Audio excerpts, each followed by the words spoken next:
வணக்கம். சேலம்ல லொக்கேட் ஆயிருக்க 9ஆம் படை வீடுன்னு சொல்லப்படுற ஸ்ரீ காவடி பழனியாண்டவர் முருகன் கோயிலுக்கு தான் நாம இன்னைக்கு வந்திருக்கோம். இது எங்க லொக்கேட் ஆயிருக்குன்னு பார்த்தீங்கன்னா, பெங்களூர் பைபாஸ்லேருந்து ஸ்டீல் பிளான்ட் போகிற ரோட்டில் லெஃப்ட் கட் பண்ணிங்கன்னா ஒரு 500 மீட்டர்ஸ் போனவுடனே லெஃப்ட்டில் ஒரு ஆர்ச் இருக்கும். அந்த ஆர்ச்சுக்குள்ளே போனவுடனே ரைட் சைடில் பார்த்தீங்கன்னா ஒரு கோயிலோட கோபுரம் மிக பிரம்மாண்டமாக கட்டியிருப்பாங்க.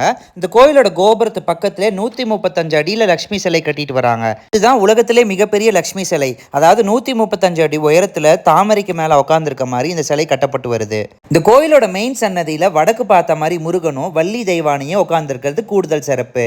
அது மட்டும் இல்லாமல் கோயிலை சுற்றி 12 ராசிகளுக்கான லிங்கமும், நரசிம்மர் சன்னதியும், ஆஞ்சநேயர் சன்னதி, திருப்பதி வெங்கடாஜலபதியோட சன்னதி, சாய்பாபா, பஞ்சலோகத்தால் செய்யப்பட்ட சித்தர்களோட சன்னதி, லக்ஷ்மி ஹைகிரீவர், தன்வந்திரி எல்லா சன்னதியும் பார்த்துட்டு வெளியில வந்தீங்கன்னா சேலம் மாவட்டத்தில் எங்கேயும் இல்லாத மாதிரி சித்திரகுப்தர், யமதர்மர், சரஸ்வதிக்கெல்லாம் இங்க தனித்தனி சன்னதிகள் இருக்கு. அது மட்டும் இல்லாமல் சேலம் மாவட்டத்திலே பங்குனி உத்தரத்துக்கு இந்த கோயில் தான் ரொம்ப ஸ்பெஷல். சுத்து வட்டார ஊர்கள்ல இருந்து மக்கள் ஆயிரக்கணக்கானோர் பங்குனி உத்தரத்தப்ப இங்க கூடுவாங்க.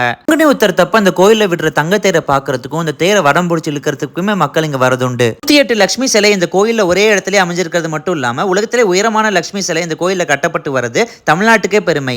நீங்க போயிருக்கீங்களான்னு கீழே கமெண்ட்ல சொல்லுங்க. தேங்க்யூ.